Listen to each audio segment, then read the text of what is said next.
La Revolución Francesa, iniciada en 1789, es uno de los acontecimientos más trascendentales en la historia de la humanidad. Su impacto no solo sacudió los cimientos de Francia, sino que se extendió por toda Europa y más allá, sembrando las semillas de la modernidad en el mundo occidental. Este periodo, marcado por la lucha de clases, las ideas de libertad y la brutalidad de la guerra civil, cambió para siempre la concepción de los gobiernos y los derechos humanos. Pero como un pueblo oprimido por siglos de monarquía absoluta llegó a derrocar a un rey y establecer un gobierno basado en principios de igualdad, libertad y fraternidad? A finales del siglo XVIII, Francia era una sociedad profundamente desigual. Mientras la nobleza y el clero gozaban de privilegios, exentos de la mayoría de los impuestos, el tercer estado, compuesto por campesinos, artesanos y la creciente burguesía, soportaba la mayor parte de la carga fiscal. La injusticia social y la miseria en que vivía la mayor parte de la población crearon un clima de insatisfacción que pronto se tornaría en furia. La monarquía, encabezada por el rey Luis XVI, mostraba una desconexión total con el sufrimiento del pueblo.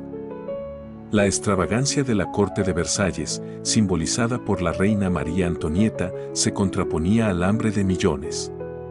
En 1789, los problemas económicos de Francia llegaron a un punto crítico.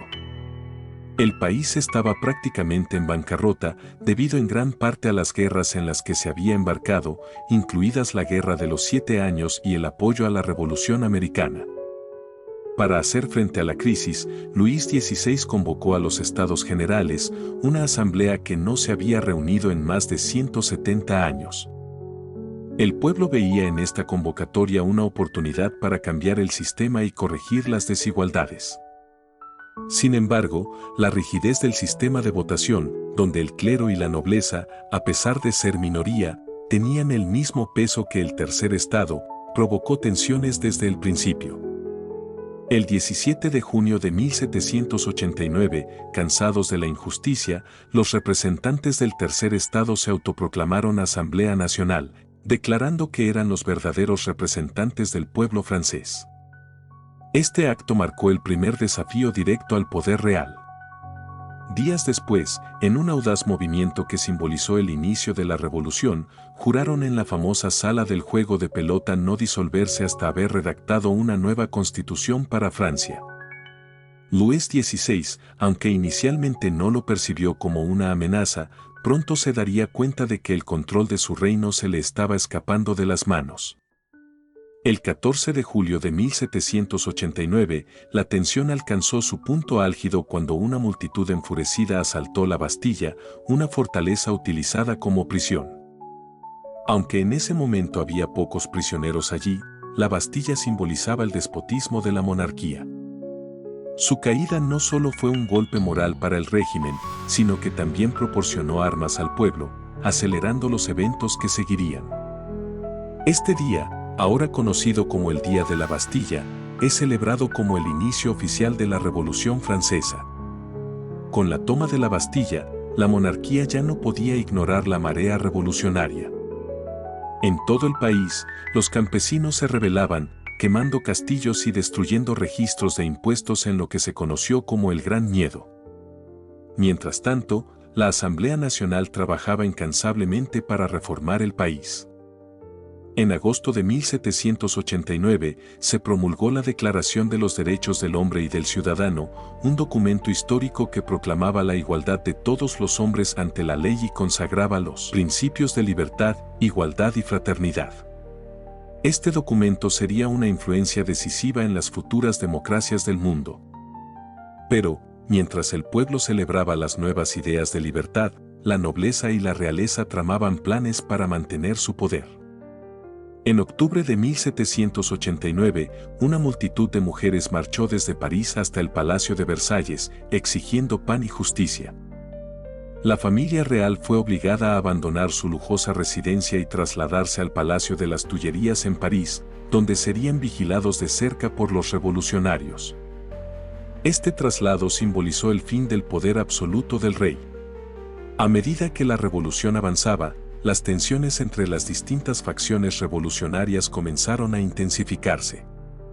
La Asamblea Nacional se disolvió para dar paso a la Asamblea Legislativa, donde los girondinos, moderados, y los jacobinos, más radicales, se enfrentaron en un juego de poder.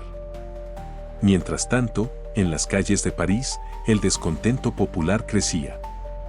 La hambruna, la inflación y la creciente desconfianza hacia el rey llevaron a un estallido violento en agosto de 1792, cuando los sans-culottes, los ciudadanos comunes radicalizados, asaltaron el Palacio de las Tullerías y arrestaron a Luis XVI.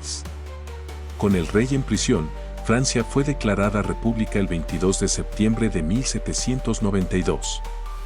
Sin embargo, este cambio no trajo paz, sino más violencia. La recién creada Convención Nacional enfrentaba amenazas tanto internas como externas.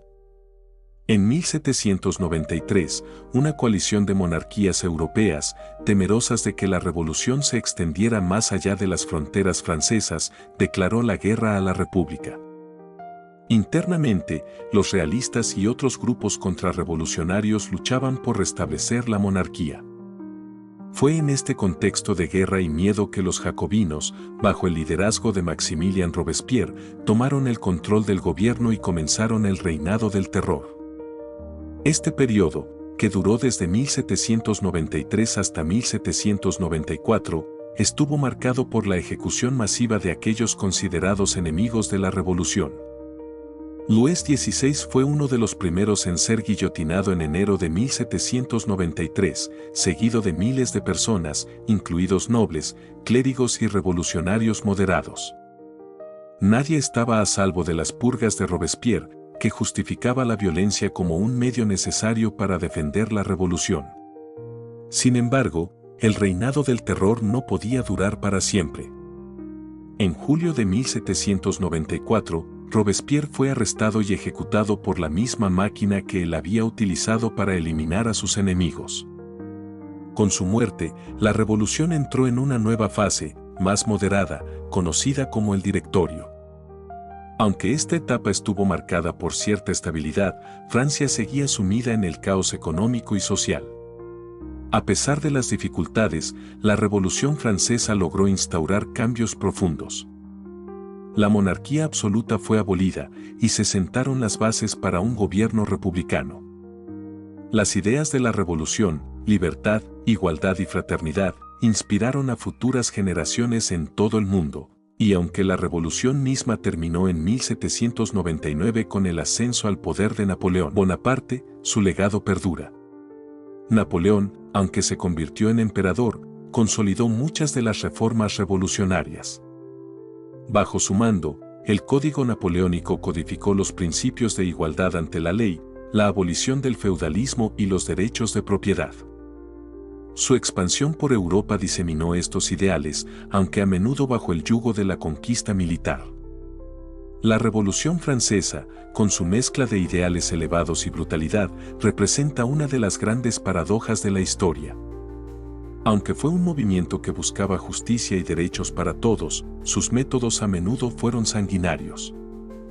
No obstante, sin la Revolución Francesa, el mundo moderno, con sus principios democráticos y derechos humanos, sería muy diferente. Fue un evento que sacudió no solo a Francia, sino al mundo entero, transformando para siempre la historia de la humanidad.